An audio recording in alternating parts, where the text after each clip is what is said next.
మహిళలపైన పెరుగుతున్న నేరాలు, వారి ప్రతిష్టను దెబ్బతీసే కేసుల్లో 9% పెరిగినాయట. గతం కంటే ఎన్డీపీఎస్ కేసులు 30% ఎక్కువైనాయట.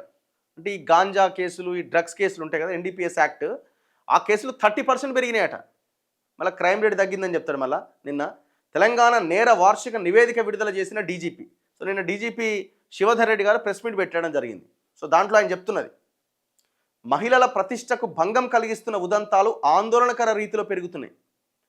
ఇలాంటి కేసులు గత ఏడాదితో పోలిస్తే ఈసారి 9% పెరిగినాయట. మహిళల్లో నేరాల్లో 3.16% పెరుగుదల నమోదైంది. మొత్తం నేరాల సంఖ్య మాత్రం తగ్గుముఖం పట్టిందట. అంటే మొత్తం నేరాలంటే ఏంది? సంపుకుంటూనే ఉన్నారు, సస్తనే ఉన్నారు, ఆగమాగా ఉన్నది. మళ్ళీ మీరే చెప్తున్నారు ఎన్డీపీఎస్ కేసుల సంఖ్య 30% పెరిగిందట. మరి ఓవరాల్ కేసులు అంటే ఏంది? ఏమన్నా తగ్గితే కొంతగా చోరీ కేసులు గట్లాంటివి ఏమన్నా తగ్గి ఉంటాయేమో, కానీ మనుషులను చంపే క్రైమ్ రేట్ సంబంధించింది మాత్రం పెరుగుతూనే ఉన్నది, ఎక్కడ తగ్గుతలేదు. రాష్ట్రంలో గత ఏడాది నవంబర్ నాటికి 2,34,158 కేసులు రిజిస్టర్ అయినాయట. ఈ ఏడాది నవంబర్ వరకు 2,28,695 కేసులు నమోదైనాయట. అంటే ఎఫ్ఐఆర్లు గంతే సింపుల్. కేసుల సంఖ్య దాన్ని బట్టి మనం తీవ్రత కాదు మనం చేయాల్సింది. అసలు ఈ క్రిమినల్ కేసులు ఏవైతే ఉన్నాయో, మహిళల మీద దాడులకు సంబంధించినవో, పోక్సో కేసులో, లేకపోతే హత్య కేసులో, ఇట్లాంటివి ఎంత శాతం పెరిగినాయి అంటే ఘోరంగా పెరిగినాయి. అంటే 2.33% తగ్గినాయి. అంటే ఎఫ్ఐఆర్లు తగ్గినాయి అంటుండు గంతే. తెలంగాణ నేర వార్షిక నివేదిక 2025 ఈ వివరాలు వెల్లడించింది. దీన్ని అదనపు డీజీపీలు మహేష్ భగవత్, చారు సిన్హా, అనిల్ కుమార్, సంజయ్ కుమార్ జైన్, ఐజీపీలు రమేష్ చంద్రశేఖర్ రెడ్డితో కలిసి డీజీపీ శివధర్ రెడ్డి మీడియా సమావేశంలో విడుదల చేశారు.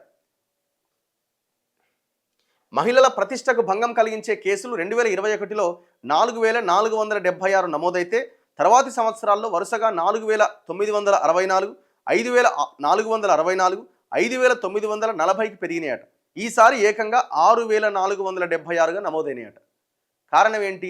దీనికి మూలం ఏంటంటే తాగుడు, భయంకరమైన తాగుడు.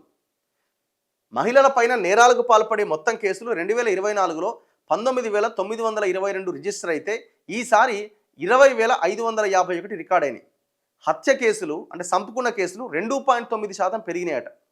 మహిళల పైన అత్యాచారాలు, ఆత్మహత్యకు ప్రేరేపించడం, వరకట్న వేధింపులు, కిడ్నాప్లు, బహుభార్యత్వం ఇలాంటి కేసులు తగ్గిపోయినాయట.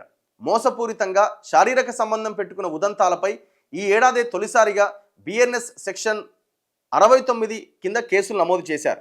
దేశవ్యాప్తంగా సైబర్ నేరాలపైన ఎన్సీఆర్పీకి 41% మేర ఫిర్యాదులు పెరిగితే తెలంగాణలో మాత్రం 3% తగ్గినాయట. సైబర్ నేరాల్లో దేశవ్యాప్తంగా ఆర్థిక నష్టాలు 6% వరకు తగ్గితే తెలంగాణలో 21% తగ్గినాయట.